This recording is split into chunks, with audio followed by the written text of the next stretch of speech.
welcome to Inside Edition, where we discuss national, regional, and international issues in depth. An advanced law to govern stem cell banks, treatment, and research centers was approved earlier this week by the Shura Council during its latest session. The legislation, which includes developing medications and technologies, received support from the National Health Regulatory Authority, NHRA. Bahrain's plans to establish a stem cell bank are expected to advance medical trials and the adoption of new treatments across the GCC. To know more about that, we are pleased to be joined here in the studio by Associate Professor and Program Director of Regenerative Medicine at the Arabian Gulf University, Dr. Sfoug Al-Shammari. Welcome back. Joining me in the studio is Associate Professor and Program Director of Regenerative Medicine at the Arabian Gulf University, Dr. Sfoug Al-Shammari. Thank you very much for being with us today. Thank you. Thank you. Doctor, first off, can you give us and our viewers a brief idea about what regenerative medicine is and why is it so important? Well, regenerative medicine is the field of medicine that's interested in replacing or curing the damaged or diseased cell, which is different from most of the other field of medicine. Because most of the fields is how to control the damage or how to replace what is deficiency. Like in diabetes, you give insulin, but you don't cure the diabetes. Right. But in regenerative medicine, we are replacing or curing the diseased or damaged cells by through many mechanisms, but mainly by replacing those cells. Yes. Of course, it's become now one of the most hot topic in the medical fields and widespread. Many people, they think actual regenerative medicine revolution, like communication revolution, because it's extended. Now, every single big university around the world, they are putting a lot of effort, a lot of budget to make new department of regenerative medicine because they think this is the future of medicine. Right. When it comes to the different types of regenerative medicine, how would you categorize the kinds of treatments and the kinds of services that are provided by this field of medicine? Well, actually, regenerative medicine is big topics, but mainly for the people, they think it's about stem cells. But we are talking about many issues. We are talking about even gene therapy, gene editing, anti-aging. But if we're talking about stem cell per se, which is the cell, the origin cell of the human body that can differentiate to any other cell. Right. Or what we call specialized differentiation to other cell. And same time, it has the ability to regenerate by itself. So when you have problem in one of the tissue, those cells come and differentiate to trying to replace those damaged cell or diseased cell. Stem cell is one issue.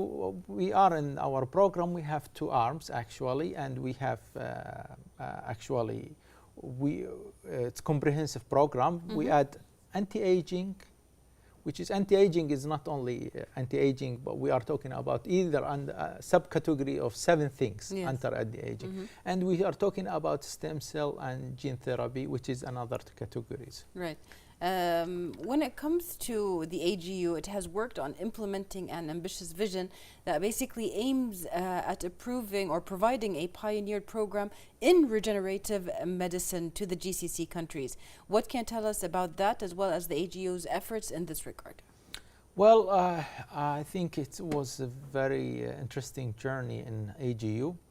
We started the program, master program of regenerative medicine with 2 arms, as I said, stem cell and anti-aging.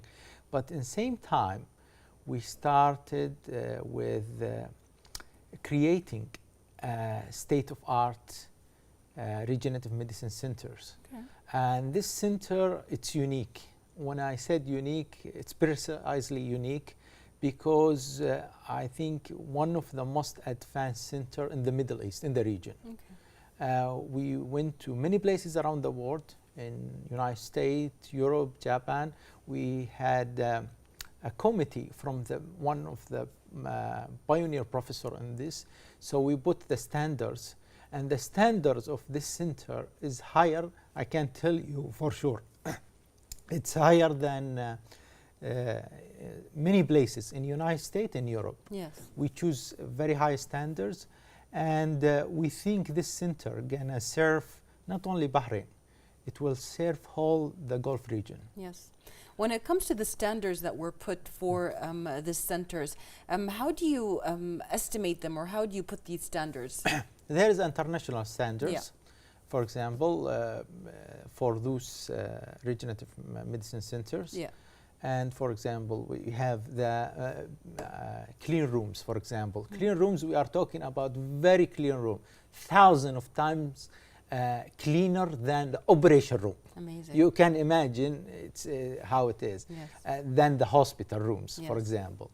So when we're talking about this, we choose the highest standard.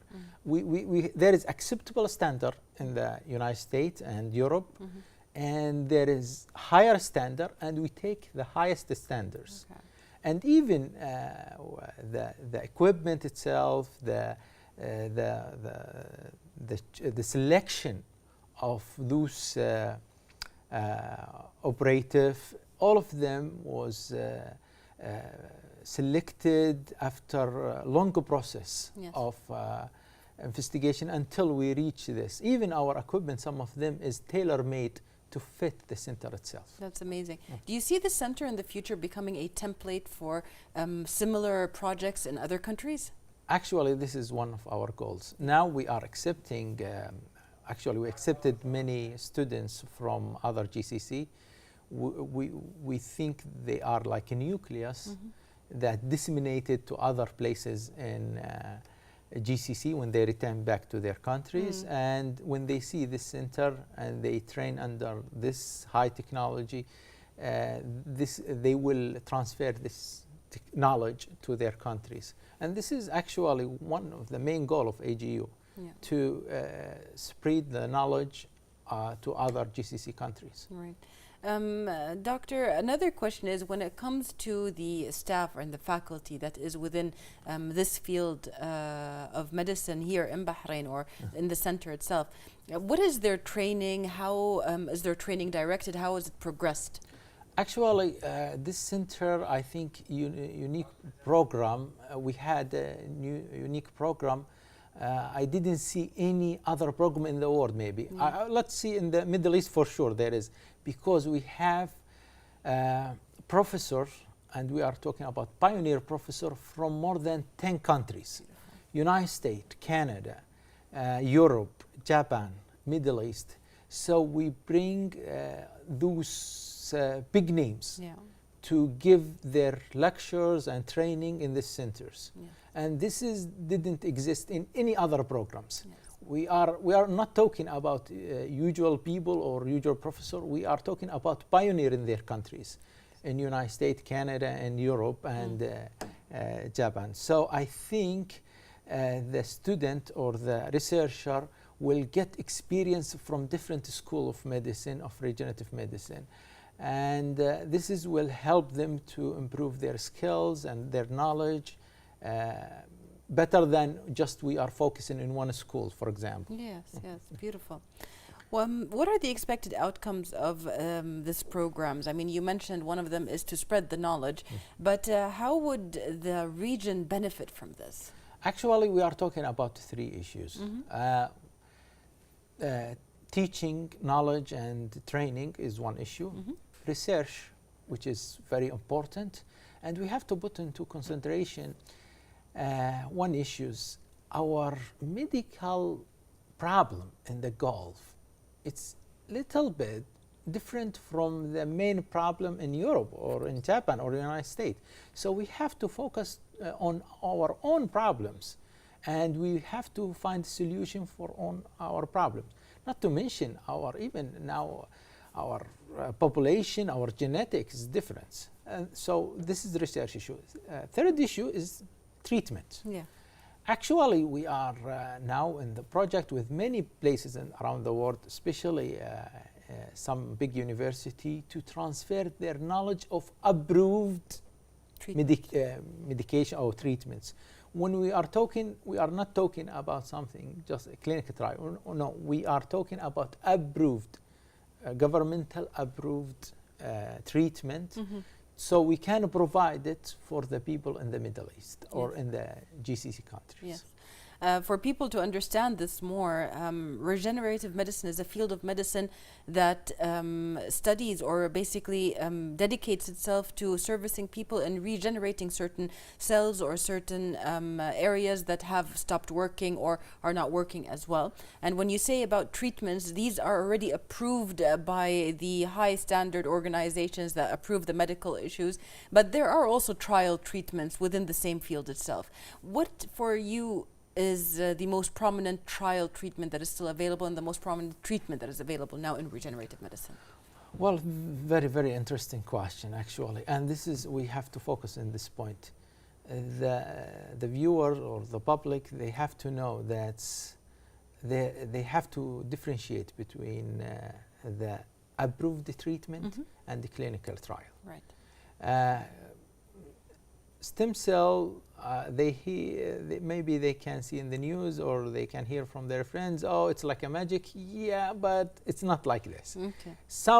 Only some of the disease, we are using the stem cell or regenerative medicine as a treatment. Yeah.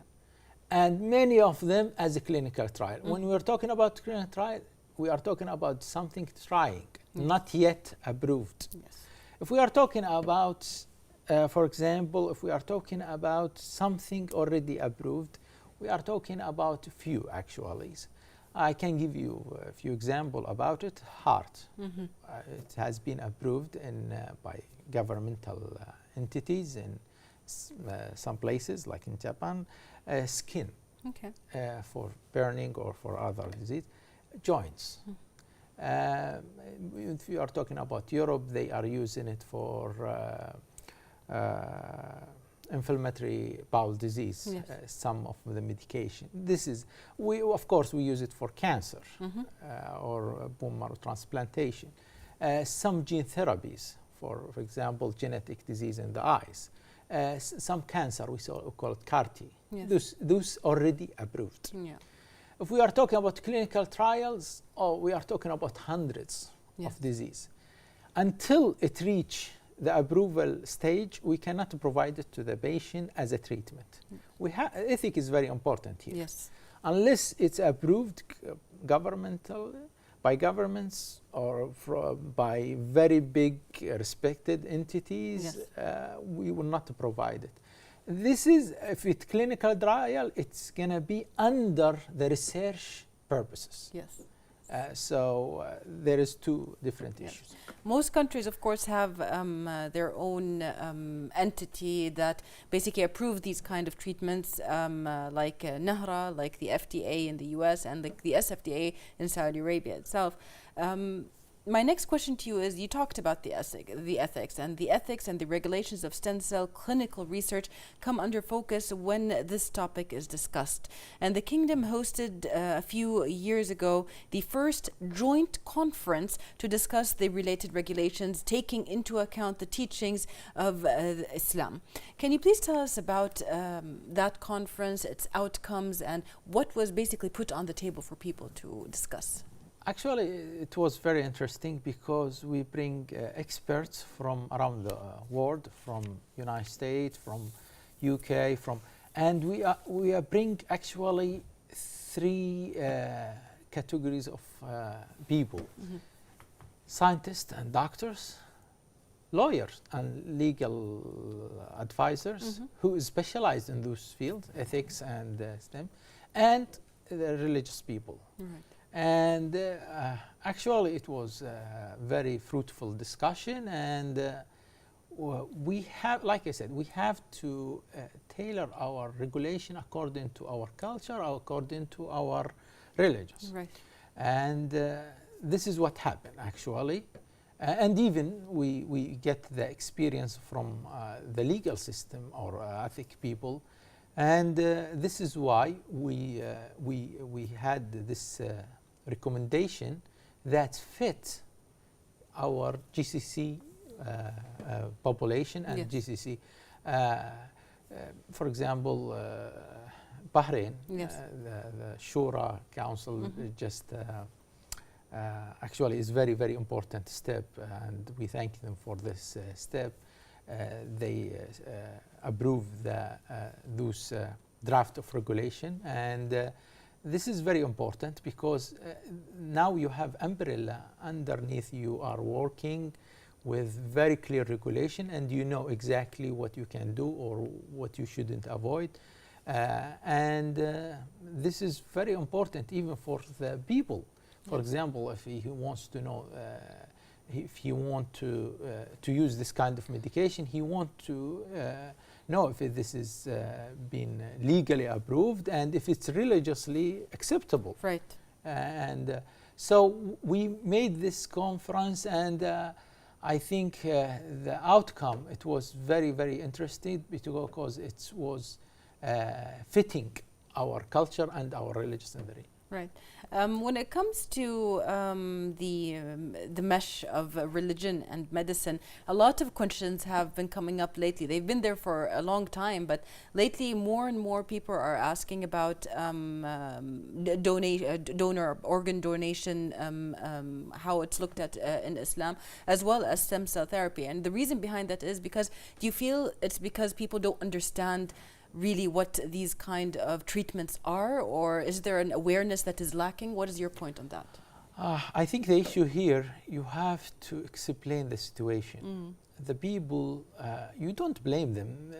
Even the regenerative medicine, even difficult for the doctors, Yes. because it's new fields. Yeah. And sometimes we have to explain ABC for doctors and even for very high specialized doctor, because a few years ago nobody knows about the regenerative medicine. It's new. So what do you think about public? So I think the issue here is to have detailed discussion, explain the situation and what is the opportunities and how we can avoid any concerns. Yes. This is the issue. The issue is fruitful communication. Yeah. Okay. I think this is the secret to make the people. When we explain it to religious people or something, and we say this is how it is, this is how it works, the people, they were happy to accept it. Yes. Well, doctor, who is the ideal patient candidate in regenerative medicine specifically?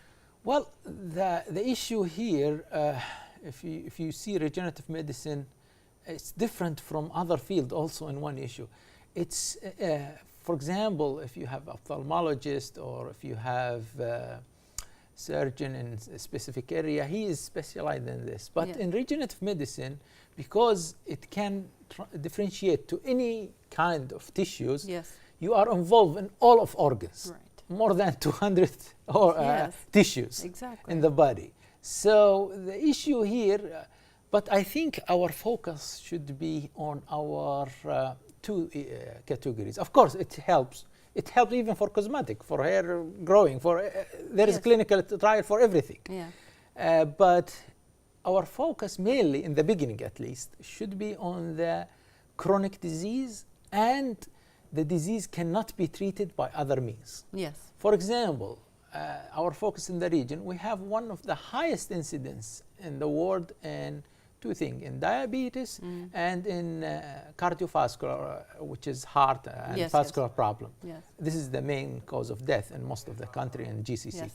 So we have to focus on those in the beginning, then go to others. For I think in the GCC, the main three issues: diabetes, joint pain. Most of the people, especially of 40 or 50, they have joint pain and osteoarthritis, and plus we are talking cardiovasculars. Yes, yes. Then we go to other things, which is also, but those because it's the chronic.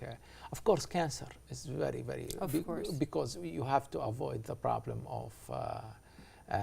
Because the result, for example, for CAR-T, for example, it's very, very interesting. And treating even the difficult case, you cannot treat it with regular treatments. Yes. I actually read recently a study done in Saudi Arabia with stem cells in hepatic types of different hepatic types of cancers, which is liver cancer. And for people to understand more, stem cells basically are grown to fit into the organ or the area that you want to treat. That is how regenerative medicine works, isn't it? Well, it depends. For example, some stem cells it work by 6 mechanisms. One of them is replacing the damaged cell. Right. Sometimes it secretes some substance that's even encourage the regenerative of the organ itself. Sometimes it's making like a new blood vessel. Sometimes antioxidant. So it works in many mechanisms. The issue here, you have to put it into consideration. It's not only what type of stem cell, how to deliver it. Right. There is many methods of deliveries. You cannot just inject it to the people and expect it from, it doesn't have brain. You grow it. And goes by itself, oh, I find this place need to be repaired. No, it doesn't work. It doesn't work that way. No, actually you have the method of deliveries. You have to make sure also if you are differentiated or not differentiated and how you, so there is at least 5 or 6 types of method of deliveries. Which one you use. And you have to choose which type of stem cell, mesenchymal or IPS, or there is many types of stem cell. So the issue is not straightforward. The people have to have knowledge about what's the background of the disease and how to treat it and how to deliver those stem cells and how to make sure they will stay in this area and how they can survive in this area. Well, before we come to the last question in our show, when it comes to the treatment in regenerative medicine, would you like explain that it is the kind of medicine that might be, if nothing else works, like for instance, you were mentioning diabetes. Diabetes, we know that once the function of the pancreas is not there anymore, that's it. It's a chronic disease, basically. Cardiovascular issues as well. In the GCC, we have a lot of kidney issues. We have as well liver issues. That's why we have a lot of dialysis and transplant services within these countries. Do you feel regenerative medicine will be the answer to bringing that number down in the future? Well, I think we call it regenerative medicine future medicine. So, okay, for diabetes, until now, just for the knowledge of it, there is no approved treatment, only clinical trials. But let's talk about cardiac, for example. Heart failure. Now we have treatment approved. Otherwise, the patient in 5 years, with the best our medication before the stem cell, 50% of them die after heart failure. And only the option they have is the heart transplant. And there is big shortage of heart transplants around the world. So unfortunately, most of the patients died before they get their transplant. Now we have other alternative, which is working very well. Not all of the cases for sure. Nothing is perfect for everything. But at least it will help those patients to have alternative. For example, joint. Some cases, especially in the beginning, in the mild cases, you can use it and instead of just hurrying to the surgery. Unfortunately, especially for osteoarthritis, it has been abused by commercial issues. And unfortunately, it wasn't a good experience for many patients. But only some specialized center who has the knowledge and who has approval, they can do something for it. So the issue here is how to balance. Yes, it's a future medicine. I expect in the next few years and maybe decades, you will find many approval, like what we have in gene therapy. In the beginning, we have just theoretically gene therapy. Now, every year, many medication approved by FDA. Right. So it's just matter of time. You will see it is covering the rest of the disease. Perfect. Doctor, before we end, from your point of view, how do you see the future of regenerative medicine in the region and in Bahrain in particular? I think the issue here, Bahrain, they have this smart long-term thinking to become like a regenerative medicine hub for the region. Okay.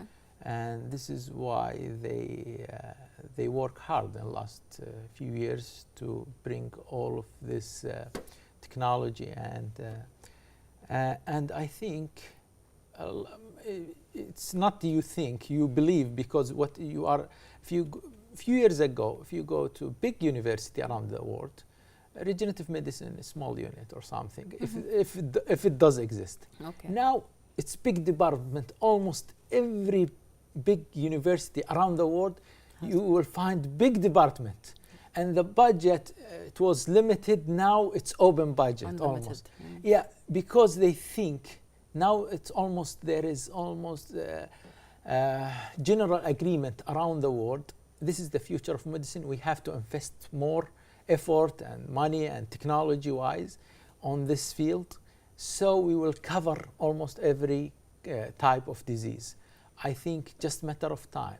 No single university, you will not find no medical school in the world unless one department of regenerative medicine exists. And this is, I think, it's not my opinion. Now you see it around the globe. Definitely. Yeah. And how about your center, specifically in Bahrain? What's the future of that? Well, I think we start the center. We now actually we received the first equipments, and just matter of few weeks you will see the center. We start, of course, gradually, but I can tell you, according to the knowledge, according to the staff, which is very important according to the project we have, I think this center will be something unique in all of the fields, teaching-wise and research-wise and treatment-wise. We try to provide the patient with approved treatment that doesn't exist in any place in the Middle East. That's amazing. Thank you so much, Doctor, for being with us today for explaining this to us. And we would like to thank you, dear viewers, for watching us, and we'll see you next week in another episode of Inside Edition.